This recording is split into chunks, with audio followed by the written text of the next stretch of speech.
Hello, welcome back again. This is part 3 of grade 12 English model questions.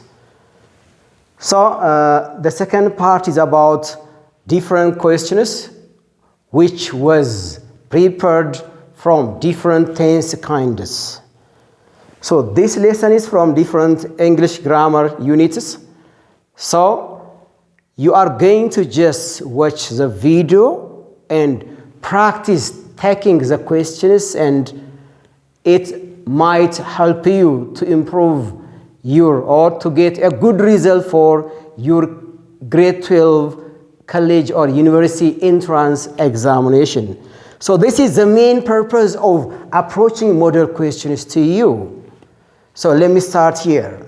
They have planned to leave. Every place is crowded.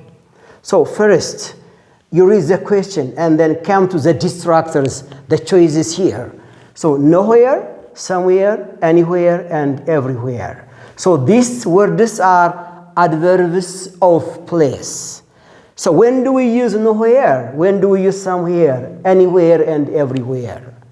So what are the correct grammatical structures of these 4 words? So if you use just nowhere, what is the structure of the sentence? Nowhere by itself is negative meaning, negative word, so it is always preceded with positive verb, one right. Right? Somewhere, which is positive meaning, and the place is indefinite, not clearly situated or identified. Somewhere is also possible. Anywhere, it defines about places, but the structure of the sentence is negative plus anywhere is applicable. Everywhere, everywhere, everywhere there, everywhere here, everywhere at the back, and everywhere in the middle of the town. So these are the distractors. Look here. They have blank to live. Every place is crowded. This is the question. Every place is crowded means no place to live. No place to build the house, so every place is crowded. Oblige you to use for nowhere, it means, all right? Nowhere. They have nowhere to live. They have nowhere, which is positive verb plus negative adverb of place. Because every place is crowded, may invite you to answer nowhere. So you can park nowhere here. Look here, you can park nowhere here. You can park your lorry somewhere there. Nowhere here, you can park somewhere here. You can park because the place is already full of cars. So I can say you can park nowhere here. So I can rewrite this sentence in the same way with anywhere. You cannot park anywhere here. Look, you cannot park anywhere here. You can park somewhere there. Similar meaning, but the structure of using nowhere and anywhere is different, but the meaning is completely similar. From this essence, the right word here is nowhere. Here is somewhere. Somewhere means positive meaning. No place is identified. There are many places that you can park somewhere here. There are lots of places you can park somewhere here. You can stay somewhere here. Or she may just put her bag somewhere on the top shelf somewhere on the top shelf. All right, somewhere means either on the right corner or on the left corner or in the middle of the shelf. All these possibilities are raised from somewhere. Somewhere. So this is right. Anywhere. If and only if the structure is negative, so anywhere is possible. You cannot stay anywhere here. You live from here. You cannot stay anywhere. Cannot, which is negative, plus anywhere. I can rewrite this sentence with nowhere. You can stay nowhere. You can stay nowhere here. You find out other places.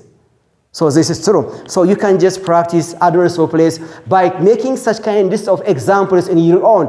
If such kind of question will appear to your final exam, I hope you will do it. Great. The second question is, still the question focuses on adjectives of quantity. Quantity in amount, quantity in number. So here, when do we use some? When do we use no? When do we use any? And when do we use none? Let me clarify it. Some, which is an indefinite pronoun, so we can use some for both countable and uncountable. Countable signify in number, uncountable in amount. The tea has some sugar. It doesn't taste well. Some sugar, yeah, sugar uncountable, possible. I have some friends here, so I can enjoy with them. I have some friends here, I can enjoy with them. Some friends is countable, so you can use some plus countable. That's true. So on the whole, some plus positive meaning and positive sentence. So we cannot use some for negatives and questions. One. The other important point here is no. No by itself is negative meaning, so it is always preceded with positive verb. I'd better stay in my home. There is no bus at the bus station. There is no bus, no plus bus, okay? I can stay in my home because there is no bus in the bus station.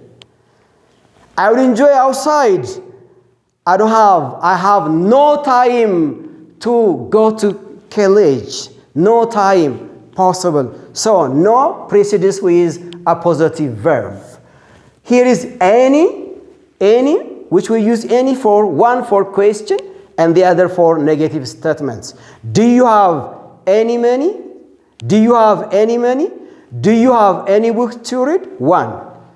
I don't have any book to read. I don't have any money to borrow you. Any plus negative.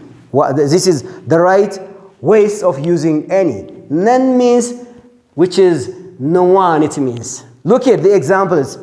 I invited all my friends to my party, but none came.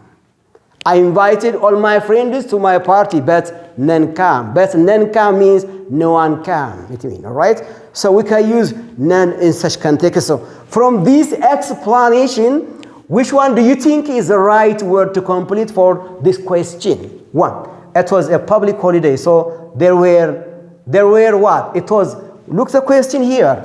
It was a public holiday. If it is public holiday, do you think some people come to some shops was opened and no shops opened? Any shops opened? None shops opened? Which one do you think is right? There were no shops. This is the correct explanation, please. Yeah. The third question. We took a few pictures, but blank of them were very good. Look here. We took a few pictures, yeah. But is a conjunction which joins two opposite ideas, which is coordinating conjunction. The second idea contradicts with the first one. We can just use but. From this sense, what is the correct adjectives of quantity here? So we took a few pictures, so we cannot use any because any has functioned as negative and question marker. No, if the verb is positive, no. And any if it is negative, no. And none of them were very good. Yeah, none of them were very good. It means so none is the right adjectives of quantity to complete for the question. Any of them we cannot say. The fourth question here. The town is still the same as it was years ago. Blank has changed. So this structure is an example of indefinite pronoun. So indefinite pronoun which we use for indefinitely. Someone, anyone, no one. Something, anything, nothing. When you say someone, anyone, no one, both only refers about person. And their verb agrees with singular. Someone which is positive sentence and no one which is negative word and precedes with positive verb. Anyone for question and negative statements, the same function with any. If you understand the use of any, it is similar structure, similar function with anyone or anybody or anything. So we can just use any or anything or anybody for negative and for question. from this perception, nothing has changed is the right indefinite pronoun. Nothing, because the town is still the same as it was years ago. No change. Before a year, and this time the town remains the same. No change has appeared. Nothing has changed. One. So the answer is nothing. Not something, not anything here. I got something change. I got something change. The town is attractive. I got something change. Yes. The town remains the same. I haven't got any change. I haven't got or any change. Yes, I haven't seen anything change. I haven't seen anything change. Yeah. Nothing change. Yeah. Something change. It means. Question number 5. Yes, I will try and answer questions you ask me. Yes, I will try and answer blank. Look here. I will try here and answer which blocks you not or to answer negative any, none, and no. This is all right. If you understand the sense of I will try and answer, you can just answer the questions with confidence. So the answer should be what? Some, yeah? I'll try and answer some questions you ask me. Some questions, not many questions it means. I'll try and answer any questions you ask me. No, because we cannot use any for such kind of statement because the statement here is positive. Yes, I will try and answer none questions. None by itself is negative meaning, but the idea here is positive, so we cannot complete the question with the word none. And no by itself is negative meaning, but the question is positive, so no cannot complete the question in this way. This is the right rationale to answer the grammar questions. And number 6, we must in hurry. We left blank time to go. So these are the distractors here are adjectives of quantity. A little, a few, and little. So when do we use these adjectives of quantity? Look here.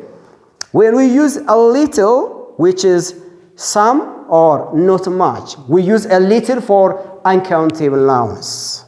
A little, uncountable. Let me give you one example here. We have a little money, so I can buy one reference book. I have a little money, so I can buy a new reference books. A little money means not much, but I have some money to buy reference books, acceptable structure. So we can use the right word in the right place. The right adjectives of quantity in the right structure. Completely right. Little. Little means almost negative, which is close to negative. Almost nothing. Almost nothing, yeah. Look, just there is little water in the jug. It doesn't satisfy me. There is little water in the jug. It doesn't satisfy me.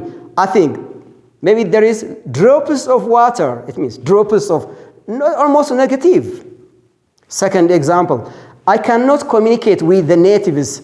I know little about English. Little about. I don't know any more about English language, so I can use little here. A few and a few. Both these words are countable. A few means some. A small number, but not many. Not many, yes? Not many means. Yes, I have a few books, so I can lend you one of them. I have a few books, so I can lend you one of them. Some books, so I can share you. Few means almost no, close to negative. Yes, everything is going well. I have few friends, I have few problems. Look here. Everything for me is going well. I have few problems, almost no problem at all. So I can use this for adjectives of quantity on this way. From this regard, how can you answer this question? We must in a hurry. We left time to go. Yes? What is the best clue? The best sentence that it gave me a clue. We must in a hurry. Why do we must in a hurry? Because we left little time. And here is time is an uncountable. Yes, uncountable noun. So we have better use little. And because of the sentence here, the word little is the right destructor. The other, number 7. Things are not going so well. She has blank problems. Look here. The same title, the same content, adjectives of quantity. Few, a little, a few, and here. Problems first, yeah. First you identify what kind of adjectives of quantity does the question need. That's called countable because problems can be written as plural, so it can be counted. So I'm focused only a few and few, but not a little and much. So this is the right technique to answer the grammar questions. Wow, things are not going so well for her. She has what? A few problems. Yeah, a few problems means she has some problems, so she cannot get things what she expects. So things are not going well. If things are going well, she has few problems, I can say. If I change the structure into positive, things are going well to her, so she has few problems. Few problems means almost she doesn't have any problem. She has nothing problem, it means. So this is the way that you are going to answer this kind of question. Number 8, the town is boring. Yeah, this is the question here. The very key question here. The town. Why the town is boring? Because of some problems. Yeah, tourists come and visit. Tourists here. Tourists, which is countable. So I limit how I'm going to answer the question. One is maybe a few, and maybe many, and a lot of, but not the answer a little. So look at the town is boring. Few tourists come and visit is the right word. The right word. We cannot use many on this context. We cannot use a lot of on this context, but we use many for countable, a lot of for both countable and uncountable. But the way we use a lot of is absolutely different from the question here. So the right question here is few. Tourists come and visit. Why we say few? Because the town is boring here. Because of this structure, I depend on to answer only few. These are the rationale behind the question. All right? Great. Let's come to the next question. This is also another content of English language. Do you want tea or coffee? Question blank. I don't mind. Do you want tea or coffee? This is, two choices are given, but I don't mind. So I don't mind, which is negative. I don't mind mean either, neither, nor, or. So here, if you answer neither, which is negative meaning, and here is also negative meaning. Negative meaning with negative response is impossible. Incorrect response. Right? Nor I don't mind is, so nor have the same meaning with neither, so we cannot just underline nor here. Or doesn't complete the question, so we cannot use or. So the answer should be what? Either. I don't mind. Either, I don't mind has similar meaning with neither. Right?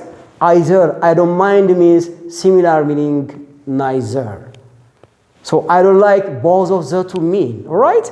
This is the technique, yeah? Number 10, is your friend British or American? Blank, he's Australian, yeah? Is your friend British or American? He's Australian. Two places are given here, two countries are given here, the British or an American, but the statement is out of the two. He's not a British and he's not an American, but he is an Australian. He is out of the two. He is not the one, not here. He is out of the two. The question is really here. This is the target question. If you understand the question on this way, you directly answer the questions. All right. Neither, he is Australian. So when do you use neither? Neither means not the one, not the other. Not this one or not that, nor that one. Out of the two, it means, or none of the two. It has such meaning. So none of the two means not British, not American. So the right word is neither. I cannot go back to both and either, it means. If you use either, One of the two. One of the two means he is an American or he is British. But the answer doesn't show on this way. From this extent, the right word is nicer. The other question here. I went to the shop, but I didn't buy. I went to the shop, but I didn't buy what? I was in the shop, but I didn't buy nothing, anything, something. So the answer is anything because I explained before the use of anything, something, and nothing. All these words refer about things, but the structure that we use is different. Indefinite pronoun may be different. So how we take care of this? So here is I didn't, which is negative. Negative plus anything is appropriate here. So I can write this sentence on this way. So I went to the shop, but I bought nothing. Yeah, I can really good. I bought nothing. Yes, right. Which is bought is positive, and here is negative, which has the same meaning with the first sentence. So you can write on this way. Yeah? Look at she's blank popular, blank attractive. She's ideal. Look at the question here. She's blank popular, blank attractive. She's ideal. So what is that? This statement is out of the two choices here. Not popular, not attractive. She's out of the two. She's out of the two means she's not attractive and she's not also popular. So the right expression here is neither nor. Neither or is not an incomplete structure or incomplete word structure, word coordination. Incomplete word coordination, which means either doesn't go with nor, neither doesn't go with or, and neither go with nor, either go with or. The structure here is similar, but the correct answer here is neither nor, because she is ideal. Because she is ideal. These are the 12 questions. I think I gave you detailed explanation using these model questions. I hope you will get some information how you are going to study English grammar and answer English questions. The next program or the next lesson is going to communicative skills. Till then, goodbye.